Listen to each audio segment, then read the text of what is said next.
which I possessed.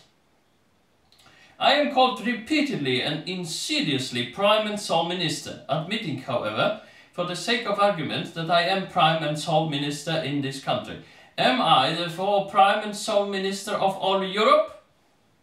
Am I answerable for the conduct of other countries, as well as for that of my own?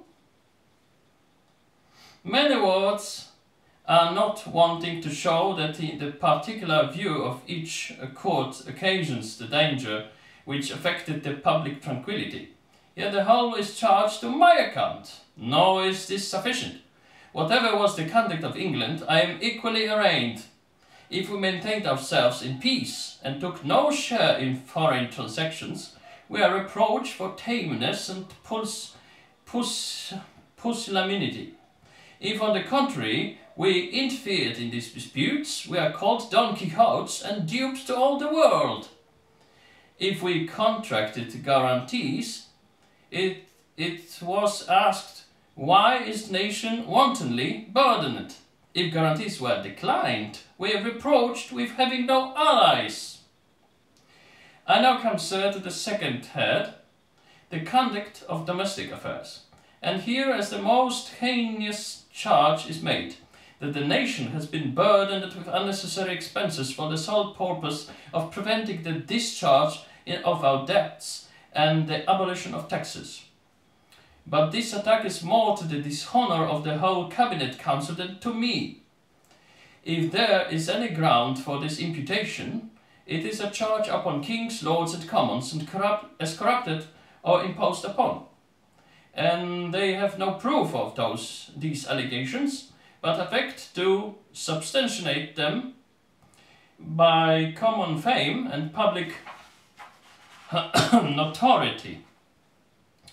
No expense has been incurred but what has been approved of and provided for by the Parliament.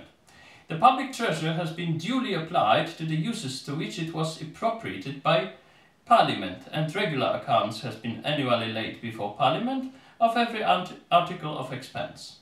If by foreign accidents, by the disputes of foreign states among themselves, or by their designs against us, the nation has often been put to an extraordinary expense, that expense cannot be said to have been unnecessary, because if by saving we had exposed the balance of power to danger, ourselves to an attack, it would have cost perhaps 100 times that sum before we could recover from the danger or repel the attack.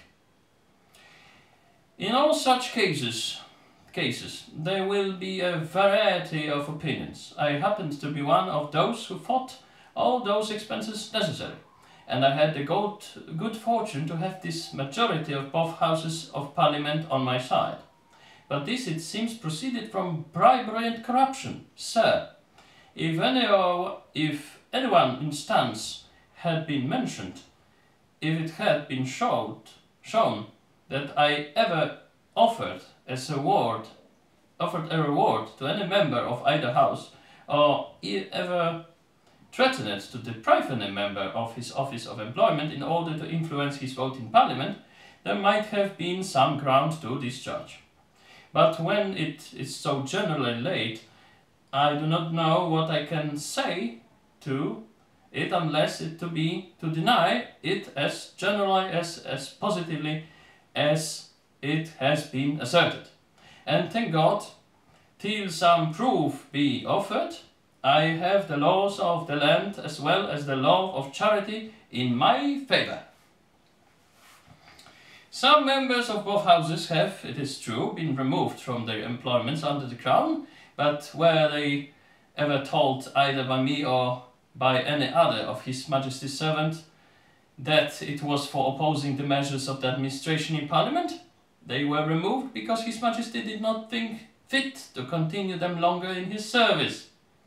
His Majesty had a right to do so, and I know no one that has a right to ask him, "What dost thou?"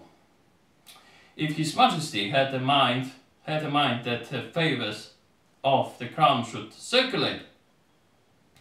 Would this not of itself be a good reason for removing any of his servants? Would not this reason be approved of by the whole nation, except those